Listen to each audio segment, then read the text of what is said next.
अब से थोड़ी देर के बाद बीजेपी राष्ट्रीय कार्यकारिणी की बैठक शुरू होने वाली है और उस बैठक में विधानसभा चुनाव को लेकर मंथन होगा। दोपहर 3 बजे पीएम मोदी का समापन भाषण भी होना है। जेपी नड्डा की अध्यक्षता में यह पहली राष्ट्रीय कार्यकारिणी की बैठक है। और दूसरी बड़ी खबर है कि दुनिया भर के नेताओं में पीएम मोदी लोकप्रियता में नंबर 1 है। अमेरिकी data firm the morning consult के सर्वे में मोदी नंबर 1 चुने गए हैं। अमेरिका के राष्ट्रपति जो बाइडेन इस सर्वे में 6वें नंबर पर है। और ये सीधी तस्वीरें हम आपको दिखा रहे हैं। बीजेपी की राष्ट्रीय कार्यकारिणी की आज बैठक है। यूपी, उत्तराखंड, मणिपुर, गोवा में चुनाव होने हैं और उसके पहले पार्टी की तरफ से ये बड़ी मंथन बैठक। और आज इस बैठक में दोपहर 3 बजे पीएम मोदी का समापन भाषण भी होना है। जेपी नड्डा की अध्यक्षता में राष्ट्रीय कार्यकारिणी की ये पहली बैठक हो रही है। और तस्वीरें सीधे हम आपको एनडीएमसी बिल्डिंग से दिखा रहे हैं, जहां पर ये राष्ट्रीय कार्यकारिणी की मंथन बैठक होनी है। और अब से कुछ देर में औपचारिक तौर पर यह बैठक शुरू होगी और दोपहर 3 बजे प्रधानमंत्री नरेंद्र मोदी भी इस बैठक को संबोधित करेंगे, समापन भाषण देंगे। प्रधानमंत्री नरेंद्र मोदी 5 राज्यों में चुनाव होने हैं। उसके पहले पार्टी की रणनीति को लेकर यह बैठक बहुत महत्वपूर्ण मानी जा रही है। उत्तर प्रदेश के मुख्यमंत्री योगी आदित्यनाथ भी इस बैठक में शामिल होने के लिए पहुंच रहे हैं। हालांकि वीडियो कॉन्फ्रेंसिंग से उन्हें जुड़ने को कहा गया था, लेकिन वो स्वयं इस बैठक में शामिल होने के लिए पहुंच रहे हैं। और दोपहर 3 बजे प्रधानमंत्री नरेंद्र मोदी कार्यकर्ताओं को जीत का मंत्र भी देंगे। अब से बस कुछ ही देर में बीजेपी की राष्ट्रीय कार्यकारिणी की बैठक शुरू होने वाली है। इस बैठक में विधानसभा चुनाव को लेकर 5 राज्यों में विधानसभा चुनाव होने हैं, उसे लेकर मंथन होगा।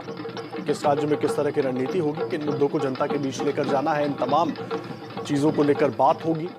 चुनाव लड़ने के लिए अलग अलग राज्यों के हिसाब से रणनीति में क्या बदलाव करने होंगे, इस पर भी चर्चा होगी। और दोपहर 3 बजे प्रधानमंत्री नरेंद्र मोदी कार्यकर्ताओं को जीत का मंत्र भी देंगे। यूपी, उत्तराखंड, मणिपुर, गोवा और पंजाब, इन 5 राज्यों में अगले कुछ महीनों में चुनाव होने हैं और इसी को लेकर बीजेपी की राष्ट्रीय कार्यकारिणी की यह बैठक बहुत महत्वपूर्ण मानी जा रही है।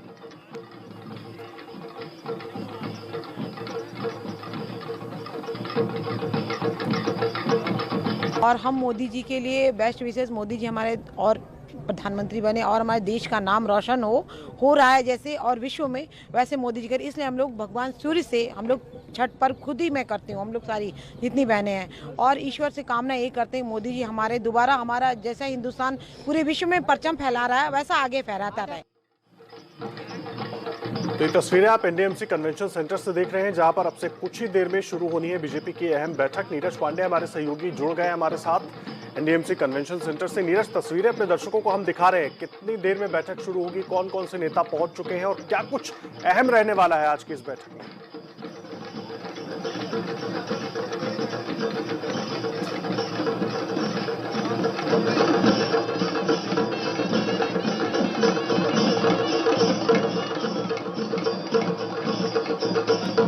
अब तक नीरज की आवाज नहीं पहुंच रही है, कुछ तकनीकी दिक्कत है, उनको वापस अपने साथ जोड़ने की कोशिश करेंगे। नीरज हमारे सहयोगी एनडीएमसी कन्वेंशन सेंटर में मौजूद है, जहां पर बीजेपी की राष्ट्रीय कार्यकारिणी की अहम बैठक होनी है 5 राज्यों में चुनावों के मद्देनजर, और नीरज से पूरी जानकारी भी लेंगे। लेकिन इस वक्त ये तस्वीरें आप देख रहे हैं, अब से कुछ ही देर में एनडीएमसी के कन्वेंशन सेंटर में दिल्ली में ये बैठक शुरू होगी, जिसमें तमाम कार्यकर्ताओं का पहुंचना भी शुरू हो चुका है और प्रधानमंत्री नरेंद्र मोदी भी इस बैठक में शामिल होंगे। दोपहर 3 बजे उनका समापन भाषण होगा। नीरज, हमारे सहयोगी नीरज पांडे लगातार हमारे साथ जुड़े हुए हैं एनडीएमसी कन्वेंशन सेंटर से। नीरज, तस्वीरें लगातार हम दिखा रहे हैं दर्शकों को, कब शुरू होगी बैठक औपचारिक तौर पर, कौन कौन से नेता पहुंच चुके हैं, कितनी अहम ये बैठक होने वाली है? 5 राज्यों में चुनाव है, हर राज्य के हिसाब से अलग रणनीति। ये बिल्कुल हर राज्य के हिसाब से अलग अलग नीति है। आदर्श 10 बजे ये बैठक निर्धारित है, जब जेपी नड्डा अपने अध्यक्षीय भाषण के साथ इस बैठक की शुरुआत करेंगे। इस समय मैं एनडीएमसी कन्वेंशन सेंटर में हूँ, आपको यहाँ की तस्वीरें दिखाता हूँ, क्योंकि जेपी नड्डा जब से अध्यक्ष बने हैं उनके कार्यकाल की ये पहली कार्यकारिणी की बैठक है और तमाम विषयों को यहाँ समाहित किया गया। सबसे बड़ी चीज आपको दिखाता हूँ, यहाँ पे प्रधानमंत्री नरेंद्र मोदी का एक बहुत बड़ा कटआउट लगाया गया है, करीब 40 फुट का ये कटआउट है, जिसमें बड़े अक्षरों में लिखा गया है विश्व प्रिय नेता भारतीय जनता पार्टी के, विश्व प्रिय नेता नरेंद्र मोदी। और ठीक उसके बगल में 100 करोड़ वैक्सीनेशन होने पर धन्यवाद, यानी मोदी जी को धन्यवाद दिया गया है। देश एक बड़ी प्रगति की तरफ बढ़ रहा है। ये पहली बार हुआ कि भारत ने न सिर्फ वैक्सीनेशन का इजाद किया और बल्कि 100 करोड़ लोगों को वैक्सीन लगाई जा चुकी है। आप बहुत अलग तरह की आज छठा दिखाई दे रही है। आप देखिए छठ पूजा के लिए यहाँ पे महिलाएं खड़ी हैं जो छठ पूजा की थाली वगैरह लेकर खड़ी है। दरअसल ये दिखाने की कोशिश है कि क्योंकि जल्द ही छठ पूजा का त्योहार आने वाला है, तो ऐसे में उन लोगों को ये बताने की कोशिश हो रही है कि छठ पूजा हमारे लिए कितना महत्वपूर्ण है। जबकि दिल्ली में लगातार छठ पूजा को लेकर विवाद है सरकार और भारतीय जनता पार्टी के बीच में। ठीक इसके नीचे आप देखें तो साउथ इंडियन जो वाद्य ढोल और नगाड़े हैं वो बज रहे हैं। दरअसल ये बताता है कि भारतीय जनता पार्टी कितना उत्साहित है। और ठीक उसके सामने आप देखें तो नगाड़े और बीन के साथ बाकायदा हिमाचल प्रदेश की जो टोपियों के साथ लोग यहाँ पे बीन बजा रहे हैं। क्योंकि जेपी नड्डा खुद हिमाचल प्रदेश से आते हैं, तो इसलिए उनके हिमाचल प्रदेश का जो ट्रेडिशनल संगीत है उसका भी यहाँ इंतजाम किया गया है। लगातार नेताओं के आने का सिलसिला जारी है और पूरे एनडीएमसी सेंटर की बिल्डिंग को आप अगर देखें तो बड़े बड़े अक्षरों में लिखा गया है राष्ट्र प्रथम सदैव प्रथम। यानी कि भारतीय जनता पार्टी का हमेशा ये नारा रहा है कि सबसे पहले राष्ट्र है और उसके बाद दूसरी चीज है। तो ये भारतीय जनता पार्टी का नारा है। और आज जो सबसे दो महत्वपूर्ण विषय है, एक किसान बिल, दूसरा वैक्सीनेशन। और कोरोना के बाद भारत कैसे उससे उभरा है, क्योंकि लाखों लोगों को फ्री में अन्न योजना दी गई, इसके अलावा लाखों लोगों को, करोड़ों लोगों, 100 करोड़ लोगों को फ्री में वैक्सीन लगाई गई। ये सब जो चीजें हैं आज यहाँ पर जेपी नड्डा उस पर चर्चा करेंगे। और उसके बाद जब प्रधानमंत्री नरेंद्र मोदी बात करेंगे तो निश्चित रूप में भारतीय जनता पार्टी का पहले से ही जो नारा रहता है सेवा ही संकल्प, सेवा ही संगठन, तो उसकी जो परिकल्पना है, क्योंकि 5 राज्यों में चुनाव है, तो ऐसे में सेवा ही संगठन जो नारा इन्होंने दिया उसको कैसे चरितार्थ करना है और उस सेवा ही संगठन के माध्यम से इन 5 राज्यों में कैसे विजयी होना है भारतीय जनता पार्टी को, इसका मूल मंत्र आज प्रधानमंत्री नरेंद्र मोदी अपने कार्यकर्ताओं को देने वाले हैं। जी नीरज, एक चीज आपसे समझना चाहेंगे, आप लगातार वहां पर मौजूद हैं और लगातार आपने नजर भी बनाकर रखी है किस तरीके से बीजेपी सारी रणनीति बना रही है। मैं ये समझना चाहूंगा क्योंकि अब 5 राज्यों में चुनाव होने वाले हैं और किसान जो कृषि कानून का मुद्दा है वो किसानों ने पुरजोर तरीके से उठाया हुआ है, तो उसके लिए कैसे रणनीति बनाई जा सकती है? कुछ रणनीति में बदलाव हो सकता है ताकि इस लोगों तक जाकर लोगों को सही तरीके से बातों को समझाया जा सके, इसको लेकर के भी कुछ जानकारी मिल रही है क्या?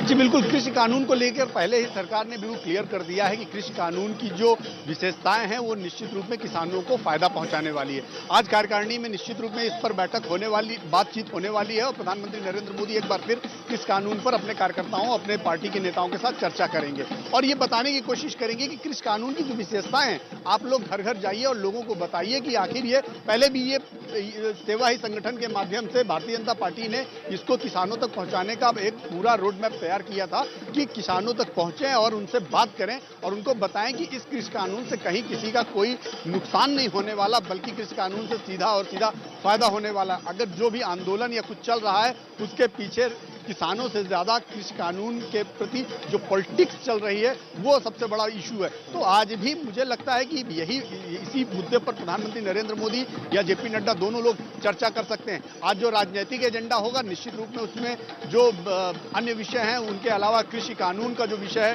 वो भी आ सकता है। तो ये आज के लिए, आज की जो कार्यकारिणी है उसके लिए बहुत महत्वपूर्ण विषय है। और जो 5 राज्यों के चुनाव हैं, खासकर उत्तर प्रदेश की अगर बात करें और पंजाब की बात करें, तो ये कृषि कानून से रिलेटेड जो भी आंदोलन चल रहे हैं वो पश्चिम उत्तर प्रदेश के बहुत सारे लोग उसमें सीधे तौर पर इन्वॉल्व हैं और पंजाब के बहुत सारे लोग उसमें इन्वॉल्व हैं। तो पंजाब और उत्तर प्रदेश के चुनावों के लिए कृषि कानून और किसानों के बीच में जो कहीं ना कहीं कंफ्यूजन की स्थिति है उसको दूर करने का प्रयास करेगी भारतीय जनता पार्टी। और निश्चित रूप में इनका पहला प्रयास ये होगा कि कृषि कानूनों को लेकर लोगों में जो व्याप्त आशंका है उसे किसी भी तरह से दूर किया जा सके। जी नीरज, एक चीज और समझना चाहेंगे, कई सारे एजेंडे हैं जिसमें से कोई जो प्रमुख एजेंडा है उसका तो आप जिक्र कर रहे हैं, लेकिन उपचुनावों में जो परिणाम आए हैं उसकी समीक्षा बहुत महत्वपूर्ण हो जाएगी।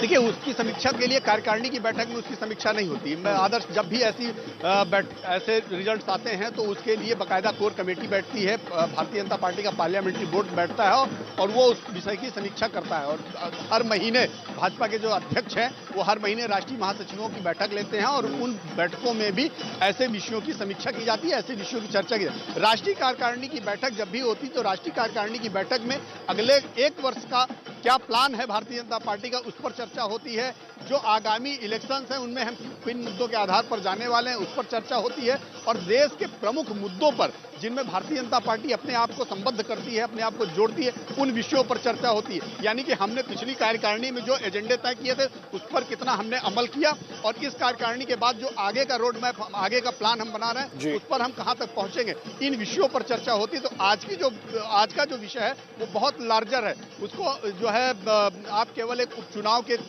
सीटों पर नहीं जोड़ सकते, क्योंकि वो एक अलग विषय है और आज की जो कार्यकारिणी का विषय है वो बिल्कुल अलग है। ये लार्जर प्रोस्पेक्टिव में बैठकें होती हैं, जो कार्यकारिणी की बैठक होती है उसमें राजनीतिक एजेंडा तय होता है, और राजनीतिक एजेंडा अगली कार्यकारिणी तक के लिए तय होता है कि हम इन दिनों में ये एजेंडे लेकर चलेंगे और इसको पूरा करें। तो दरअसल कोई भी पॉलिटिकल पार्टी होती है उसकी अपनी एक आइडियोलॉजी होती है, उसकी अपनी एक रूपरेखा होती है, उसी के आधार पर वो चलती है।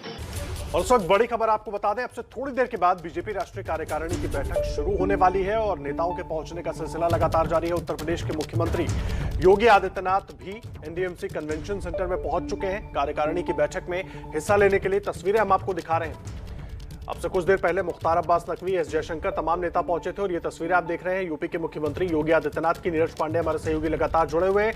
नीरज, सबसे महत्वपूर्ण प्रदेश उत्तर प्रदेश रहने वाला है इन 5 राज्यों में, और योगी आदित्यनाथ पहुंच चुके हैं, तस्वीरें हम देख रहे हैं।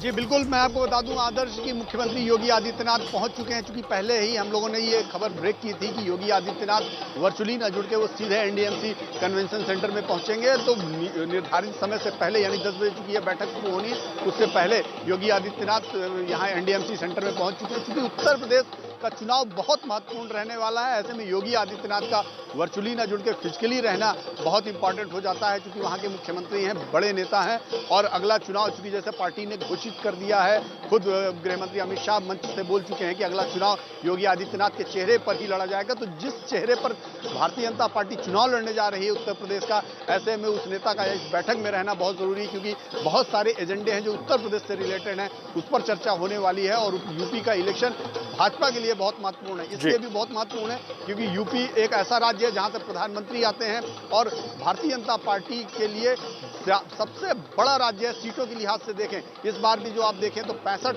लोकसभा की सीटें भारतीय जनता पार्टी के पास उत्तर प्रदेश से हैं। पिछले चुनाव में उसके पास 71 लोकसभा की सीटें थी। तो ये भारतीय जनता पार्टी के लिए उत्तर प्रदेश का जो चुनाव है वो बहुत महत्वपूर्ण है। विधानसभा चुनाव जीतने की न सिर्फ इनके पास जद्दोजहद करनी होगी कि हर किसी भी तरह से भारतीय बहुत महत्वपूर्ण प्रदेश है और इसीलिए सबकी निगाहें भी लगी हुई हैं और राष्ट्रीय कार्यकारिणी में अहम होने वाला है। उत्तर प्रदेश को लेकर जो चर्चा होगी, आप नजर बनाकर रखें। नीरज लगातार अपडेट लेते रहेंगे, आप बने रहें हमारे साथ। शुरू होने वाली है प्रधानमंत्री नरेंद्र मोदी दोपहर 3 बजे समापन भाषण में जीत के मंत्र देंगे कार्यकर्ताओं को। 4 तस्वीरें। बैठक अब से कुछ देर में शुरू होगी एनडीएमसी कन्वेंशन सेंटर में, वहां से हम आपको दिखा रहे हैं। बड़ी बैठक, 5 राज्यों के चुनावों से पहले अहम मंथन बैठक के तौर पर इस बैठक को देखा जा रहा है। तस्वीरें आप देख रहे हैं। उत्तर प्रदेश के मुख्यमंत्री योगी आदित्यनाथ भी अब से कुछ देर पहले पहुंचे हैं। नीरज पांडे हमारे सहयोगी लगातार जुड़े हुए हैं। नीरज, बहुत अहम हो जाएगी बैठक और तस्वीरें लगातार अपने दर्शकों को हम दिखा रहे हैं। कौन कौन से नेता और पहुंच चुके हैं अभी तक?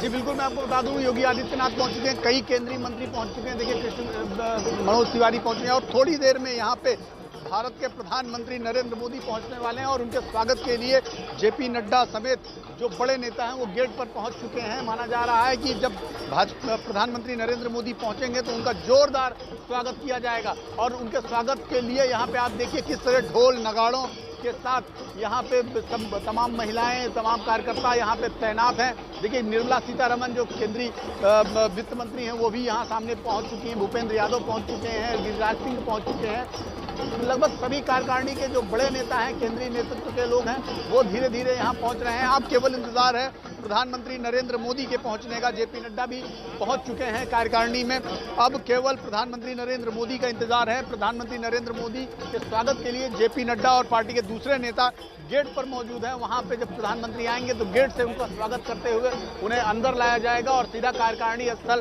के अंदर ले जाएगा। महज कुछ मिनट बाकी रह गए। जी नीरज, आप बने रहिए। तस्वीरें लगातार अपने दर्शकों को हम दिखा रहे हैं। राष्ट्रीय कार्यकारिणी की बैठक अब से कुछ देर में शुरू होने वाली है और इंतजार हो रहा है प्रधानमंत्री नरेंद्र मोदी के पहुंचने का। लगातार हर अपडेट आप तक एबीपी न्यूज पर पहुंचाते रहेंगे।